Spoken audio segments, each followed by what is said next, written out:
নমস্কার, সবাইকে অনেক ভালোবাসা। তো বিশ্বকর্মা পুজোর দিন আমি কি রান্না করলাম, এখানে হয়ে গিয়েছে খিচুড়ি বিউলির ডাল দিয়ে, আর সাথে আছে কিন্তু পায়েস। আর আমি রান্না করে নিচ্ছি ডাঁটা। খিচুড়িটা ওর বাবা রান্না করেছে, কারণ ও অনেক টেস্টি রান্না পারে আর খুব ভালো লাগে যেমনভাবে রান্না করুক। তো ডাঁটার তরকারিটা আমি রান্না করছি। আদা, জিরে এবং কাঁচা লঙ্কা বাটা দিয়ে দিয়েছি, ব্যাস। সরষে আমরা খুব একটা দিই না, আর সময়ও নেই, আমরা একটু শর্টকাট রান্নাই বেশি করি। তো খুবই টেস্টি রান্না ছিল আজকের, স্বাদ গন্ধে পুরো বাড়ি ময়ময় করছে। তারপরে আমি স্নান করে কিন্তু বসে গিয়েছি পুজোয়। আজ বাইরে একটু বৃষ্টি হচ্ছে, তো পরে আবার ঠিক হয়ে যাবে। এখানে কিন্তু বর্ষা সেমনভাবে লাগাতার হয় না, এখানকার ওয়েদার আমার সব থেকে বেশি পছন্দ। তো মঙ্গলবার যেহেতু, তো আজকে তো বজরংবলীর পুজোটা আমি আগে করব।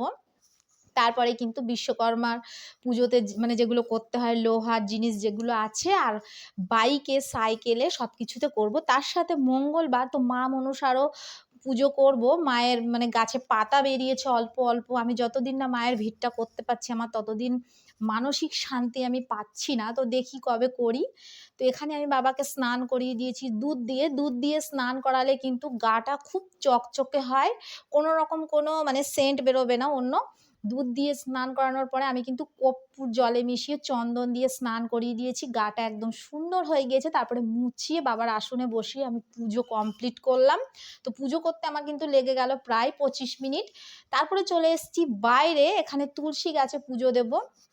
আর আজকে আমি একটু আমাদের শর্টকাট রান্নায় হয়েছে, যেহেতু বর্ষা আর আজকে একটু তাড়াতাড়িও হয়ে গিয়েছে, দোকানেও কোনো কাস্টমার আসেনি, তাই আমার খুব তাড়াতাড়ি স্নান হয়ে গেল। অন্যদিন কিন্তু আমার স্নান করতে করতে বেজে যায় 5টা না বাজলেও মানে 4টে তো বাজেই, কিন্তু খেতে খেতে আমার কিন্তু 5টা 5:30 বাজে। যারা আমার ভিডিও দেখেন তারা অবশ্যই জানেন।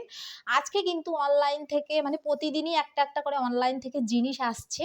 তো ফার্স্টে এসেছিল আমার যে চিক টিন্ট আমি শর্ট ভিডিওতে দিয়েছি সেটা, তারপরে এসছে লিপস্টিক এবং এসছে ব্লাউজ। তো সমস্ত কিছু দেখতে হলে আমার শর্ট ভিডিও লং ভিডিও দুটোতেই কিন্তু দেওয়া আছে বন্ধুরা, আপনারা দেখে নেবেন। এবং পুজোর তো বেশি দিন নেই, তো এখন থেকেই কিন্তু আমি শপিং সবই অল্প অল্প করে কমপ্লিট করছি।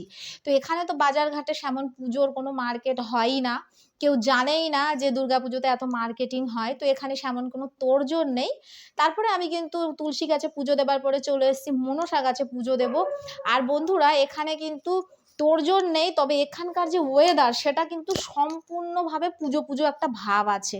তারপরে মেশিনে পুজো দিলাম, বাইকে পুজো দিলাম, এবং দোকানে যে লক্ষ্মী গণেশ আছে আমার, সেখানে পুজো দিয়ে বসে গেছি খেতে।